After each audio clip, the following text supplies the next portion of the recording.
നമസ്കാരം. ഏവർക്കും pre market റിപ്പോർട്ട്സുകളിലേക്ക് സ്വാഗതം. ഇന്ന് മാർച്ച് 27, 2026 വെള്ളി.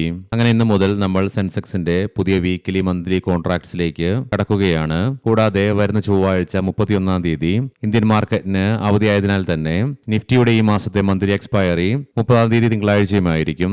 ആയതിനാൽ തന്നെ ഇന്നുൾപ്പെടെ ആകെ 2 ട്രേഡിംഗ് സെഷൻ മാത്രമേ നിഫ്റ്റിയുടെ മന്ത്ലി എക്സ്പയറിക്കായിട്ട് ഇനി നിലനിൽക്കുന്നുമുള്ളൂ. ട്രംപിന്റെ ഭാഗത്ത് നിന്നും പുതിയ പ്രഖ്യാപനം വന്നു. ഇറാന്റെ പവർ പ്ലാന്റുകളുടെ മുകളിലുള്ള ആക്രമണം കഴിഞ്ഞ ആഴ്ചയിൽ 2 ദിവസത്തേക്ക് നിർത്തിവെച്ച് തുടർന്ന് 5 ദിവസത്തേക്ക് വീണ്ടും നീട്ടി നൽകിക്കൊണ്ടുള്ള പ്രഖ്യാപനം വന്നെങ്കിൽ ഇന്നലെ അദ്ദേഹത്തിന്റെ ഭാഗത്ത് നിന്നും ഏപ്രിൽ 6 വരെ ഇറാന്റെ പവർ പ്ലാന്റിന്റെ മുകളിലുള്ള ആക്രമണം നടത്തുകയില്ലെന്നുള്ള പ്രഖ്യാപനമാണ് ട്രംപ് നടത്തുകയും ചെയ്തത്.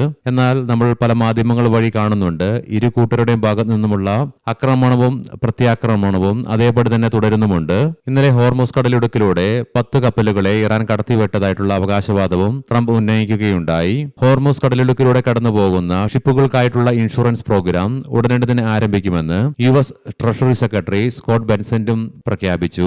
യുദ്ധവുമായി ബന്ധപ്പെട്ട് പുതിയ അവകാശവാദങ്ങളും പ്രഖ്യാപനങ്ങളും ട്രംപിന്റെ ഭാഗത്ത് നിന്നും വരുന്നതല്ലാതെ പുതിയ ഡെവലപ്മെന്റ്സുകളൊന്നും ഡയറക്റ്റ് ആയിട്ട് തന്നെ കാണുവാനുമായിട്ടും സാധിക്കുന്നില്ല.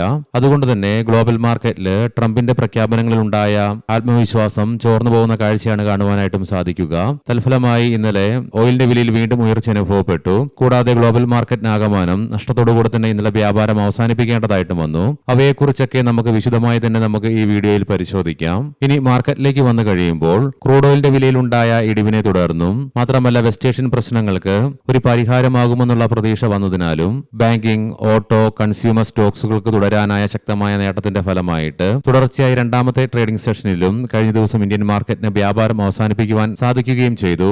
മാത്രമല്ല വിദേശ ധനകാര്യ സ്ഥാപനങ്ങൾ ഇന്ത്യൻ ക്യാഷ് മാർക്കറ്റിൽ സെല്ലിംഗ് തുടർന്നെങ്കിലും ഈ മാസത്തെ ഏറ്റവും കുറഞ്ഞ തുകയ്ക്ക് അഥവാ 1805.37 കോടി രൂപയ്ക്ക് മാത്രമേ ഇന്ത്യൻ ക്യാഷ് മാർക്കറ്റിൽ ബുധനാഴ്ച സെല്ലിംഗ് നടത്തുകയും ചെയ്തുള്ളൂ. അതേസമയം ആഭ്യന്തര ധനകാര്യ സ്ഥാപനങ്ങൾ 5429.78 കോടി രൂപയ്ക്ക് ബൈയിങ്ങും തുടരുകയുണ്ടായി. ഇന്നത്തെ നമ്മുടെ മാർക്കറ്റിലേക്ക് സ്പെസിഫിക് ആയിട്ട് വന്നു കഴിയുമ്പോൾ അനലിസ്റ്റുകളുടെയും എക്സ്പേർട്ടുകളുടെ അഭിപ്രായങ്ങൾ പ്രകാരം ഇനി നിഫ്റ്റിക്ക് മുന്നോട്ടൊരു പ്രയാണം സാധ്യമാകണമെങ്കിൽ 23,850 എന്ന ലെവൽ അതിശക്തമായി മറികടന്നുകൊണ്ട് ഈ ലെവലിന് മുകളിലായിട്ട് നിലനിൽക്കേണ്ടതായിട്ടുണ്ട്.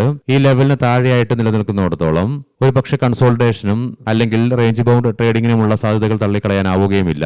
എന്നാൽ അതേസമയം ഡൗൺ സൈഡിലേക്ക് 23,000, 22,900 എന്നീ ലെവലുകൾ ഇമ്മീഡിയറ്റ് സപ്പോർട്ടുകളാണെങ്കിലും തുടർന്ന് കഴിഞ്ഞ ആഴ്ചയിലെ വീക്കിലി ലോ ആയ 22,500 എന്ന ലെവൽ നിഫ്റ്റിയെ സംബന്ധിച്ചിടത്തോളം ഡൗൺ സൈഡിലേക്ക് ക്രൂഷ്യലുമാണ്. പ്രത്യേകം ശ്രദ്ധിക്കുക, ഇത് ട്രേഡ് റെക്കമെൻഡേഷൻ അല്ല, അനലിസ്റ്റുകളുടെയും എക്സ്പേർട്ടുകളുടെ അഭിപ്രായങ്ങൾ മാത്രമാണ്.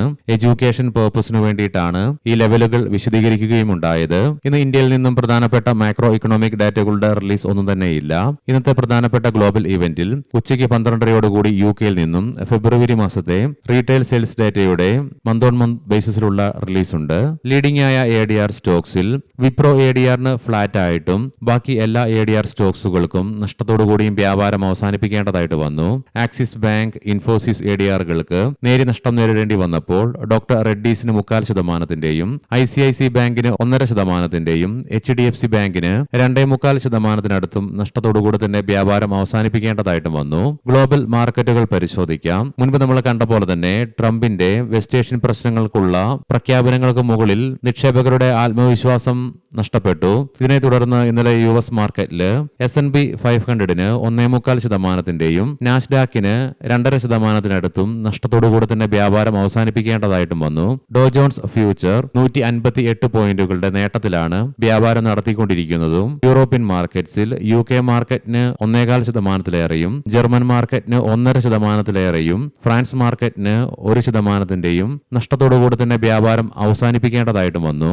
ഏഷ്യൻ മാർക്കറ്റ്സിൽ ജപ്പാൻ മാർക്കറ്റ് 2%-നടുത്തും കൊറിയൻ മാർക്കറ്റ് 4%-ലേറെയും നഷ്ടത്തോടു കൂടിയിട്ടാണ് ഇന്ന് വ്യാപാരം ആരംഭിച്ചിട്ടുള്ളതും. കൊമോഡിറ്റിയിലേക്ക് വന്നു കഴിയുമ്പോൾ ഇന്നലത്തെ വെച്ച് നോക്കുമ്പോൾ 0.5%-ലേറെ ഇടിവ് ബ്രെന്റ് ക്രൂഡിന്റെയും ക്രൂഡ് ഓയിലിന്റെയും വിലയിൽ അനുഭവപ്പെടുന്നുണ്ടെങ്കിലും ബുധനാഴ്ച നമ്മുടെ മാർക്കറ്റ് അടച്ചതിന് ശേഷം വീണ്ടും ബ്രെന്റ് ക്രൂഡിന്റെയും ക്രൂഡ് ഓയിലിന്റെ വിലയിൽ ഗണ്യമായ ഉയർച്ച രേഖപ്പെടുത്തി. ബ്രെന്റ് ക്രൂഡിന്റെ വില $107.10 പെർ ബാരൽ എന്ന നിലയിലേക്ക് എത്തിച്ചേർന്നപ്പോൾ ക്രൂഡ് ഓയിലിന്റെ വില $93.80 $100 per ബാരൽ എന്ന നിലയിലായിട്ടാണ് നിലവിൽ വ്യാപാരം നടത്തിക്കൊണ്ടിരിക്കുന്നതും. അതേസമയം ബുധനാഴ്ച നമ്മുടെ മാർക്കറ്റ് അടച്ചതിന് ശേഷം ഗോൾഡിന്റെ വിലയിൽ ഇടിവ് രേഖപ്പെടുത്തുകയും ചെയ്തു. $4377.69 per ഔൺസ് എന്ന നിലയിലായിട്ടാണ് ഗോൾഡിൽ നിലവിൽ വ്യാപാരം നടന്നുകൊണ്ടിരിക്കുന്നതും. ഗിഫ്റ്റ് നിഫ്റ്റിയിലും നിലവിൽ 1% ഇടിവാണ് ദൃശ്യമാകുന്നതും. ആയതിനാൽ തന്നെ ഇന്ന് ഗ്യാപ് ഡൗൺ ഓപ്പണിംഗ് ആണ് ഇന്ത്യൻ മാർക്കറ്റിലും എക്സ്പെക്ട് ചെയ്യുവാനായിട്ട് സാധിക്കുക. ഇനി നമുക്ക് സ്പെസിഫിക് ആയിട്ട് നിഫ്റ്റിയുടെയും ബാങ്ക് നിഫ്റ്റിയുടെയും ടെക്നിക്കൽസ് പരിശോധിക്കാം. നിഫ്റ്റിയുടെ PCR 1.25 എന്ന നിലയിലും മാക്സ് പെയിൻ 23,500 എന്ന ലെവലിലുമായിട്ട് നിലകൊള്ളുന്നു.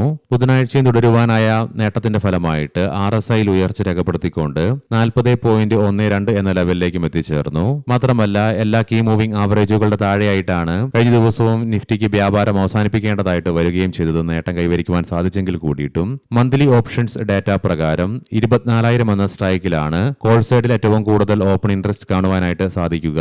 അതേ സ്ട്രൈക്കിൽ തന്നെയാണ് ഏറ്റവും കൂടുതൽ കോൾ റൈറ്റിംഗും നിലവിൽ കാണുന്നത്. പുട്ട് സൈഡിലേക്ക് 23,000 എന്ന സ്ട്രൈക്കിലാണ് ഏറ്റവും കൂടുതൽ ഓപ്പൺ ഇൻട്രസ്റ്റ് കാണുവാൻ സാധിക്കുന്നതെങ്കിലും 23,300 എന്ന സ്ട്രൈക്കിലാണ് ഏറ്റവും കൂടുതൽ പുട്ട് റൈറ്റിംഗ് നിലവിൽ കാണുക. ബാങ്ക് നിഫ്റ്റിയുടെ PCR 0.86 എന്ന നിലയിലും മാക്സ് പെയിൻ 54,400 എന്ന ലെവലിലുമായിട്ടാണ് നിലകൊള്ളുന്നത്. ബാങ്ക് നിഫ്റ്റിക്കും രണ്ടാമത്തെ ട്രേഡിംഗ് സെഷനിലും 2% നേട്ടം തുടരുവാൻ സാധിച്ചതിന്റെ ഫലമായിട്ട് RSIയിൽ ഉയർച്ച രേഖപ്പെടുത്തി 37.86 എന്ന ലെവലിലേക്കും എത്തിച്ചേർന്നു. മന്ത്ലി ഓപ്ഷൻസ് ഡാറ്റ പ്രകാരം 55,000 എന്ന സ്ട്രൈക്കിലാണ് കോൾ സൈഡിൽ ഏറ്റവും കൂടുതൽ ഓപ്പൺ ഇൻട്രസ്റ്റ് കാണുവാൻ സാധിക്കുന്നത്. അതേസമയം 53,700 എന്ന സ്ട്രൈക്കിലാണ് ഏറ്റവും കൂടുതൽ കോൾ റൈറ്റിംഗ് നിലവിൽ കാണുക. 52,500 എന്ന സ്ട്രൈക്കിലാണ് പുട്ട് സൈഡിലേക്ക് ഏറ്റവും കൂടുതൽ ഓപ്പൺ ഇൻട്രസ്റ്റ് കാണുവാൻ സാധിക്കുന്നതെങ്കിലും 53,000 എന്ന സ്ട്രൈക്കിലായിട്ടാണ് ഏറ്റവും കൂടുതൽ പുട്ട് റൈറ്റിംഗ് നിലവിൽ കാണുന്നതും. ഇനി നമുക്ക് ഇന്നത്തെ പ്രധാനപ്പെട്ട സ്റ്റോക്കിംഗ് ന്യൂസുകൾ പരിശോധിക്കാം. മുൻകൂട്ടി ഓർമ്മിപ്പിച്ചുകൊള്ളട്ടെ, ഇത് ഒരു ബൈ ഓർ സെൽ റെക്കമെൻഡേഷൻ അല്ല. ഇൻഫോസിസ് ഫ്ലോറിഡ ആസ്ഥാനമായുള്ള optimum health care ITA $465 million US ആസ്ഥാനമായുള്ള ഇൻഷുറൻസ് ടെക് കൺസൾട്ടിംഗ് കമ്പനിയായ സ്ട്രാറ്റസ് ഗ്ലോബലിനെ $95 മില്യൺ ഏറ്റെടുക്കുന്നതിനുള്ള ഒരു നിശ്ചിത കരാർ കമ്പനി പ്രഖ്യാപിച്ചു. പോളിപ്ലെക്സ് കോർപ്പറേഷൻ ടെക്നോവ പ്രിന്ററൈറ്റ് പ്രോഡക്റ്റുകളുടെ 51% വരുന്ന ഓഹരികൾ 62.1 കോടി രൂപയ്ക്ക് ഏറ്റെടുക്കുന്നതിനായിട്ടുള്ള ഓഹരി വാങ്ങൽ കരാർ കമ്പനി നടപ്പിലാക്കി. HFCL കമ്പനിയുടെ പൂർണ്ണ ഉടമസ്ഥതയിലുള്ള ഉപസ്ഥാപനമായ HFCL ടെക്നോളജീസ് വഴി 580 കോടി രൂപയുടെ നിക്ഷേപത്തോടെ ഒരു പ്രീഫോം നിർമ്മാണ സൗകര്യം സ്ഥാപിക്കുന്നതിന് ബോർഡ് അംഗീകാരം നൽകി.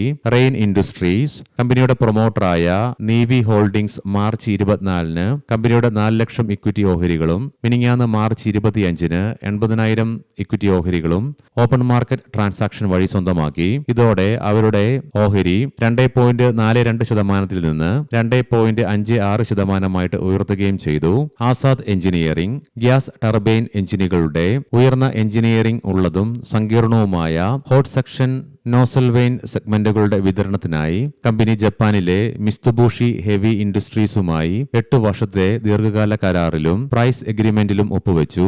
സുല വൈൻയാർഡ്സ് നാസിക്കിലെ 19 ഏക്കറിൽ വ്യാപിച്ചു കിടക്കുന്ന ചാണ്ടന്റെ ലോകോത്തര എസ്റ്റേറ്റ് ഏറ്റെടുക്കുന്നതിനായി കമ്പനി മൊയ്റ്റ് ഹെന്നസി ഇന്ത്യയുമായി നിശ്ചിത കരാറിൽ ഒപ്പുവെച്ചു. അരബിന്ദോ ഫാർമ കമ്പനിയുടെ അനുബന്ധ സ്ഥാപനമായ ക്യൂറാടെക് ബയോളജിക് പ്രമുഖ യൂറോപ്യൻ ആരോഗ്യ സംരക്ഷണ ഫാർമസ്യൂട്ടിക്കൽസ് കമ്പനിയായ സ്റ്റാഡ അർസെനിമിറ്റൽ AGയുമായി മാർക്കറ്റിംഗ് വിതരണ കരാറിൽ ഏർപ്പെട്ടു. ഗ്ലോബൽ ഹെൽത്ത് വാരണാസിയിൽ 400 കിടക്കുകളുള്ള ഒരു മൾട്ടി സ്പെഷ്യാലിറ്റി ആശുപത്രി സ്ഥാപിക്കുന്നതിനായിട്ടുള്ള പദ്ധതി പ്രഖ്യാപിച്ചു. മൊത്ത നിക്ഷേപം ഏകദേശം 550 കോടി രൂപയാണ് കണക്കാക്കപ്പെടുന്നതും. IREDA 60 പൈസ പെർ ഷെയർ എന്ന നിലയിൽ 2026 സാമ്പത്തിക വർഷത്തേക്ക് ഇൻട്രീം ഡിവിഡന്റ് കമ്പനി പ്രഖ്യാപിച്ചു.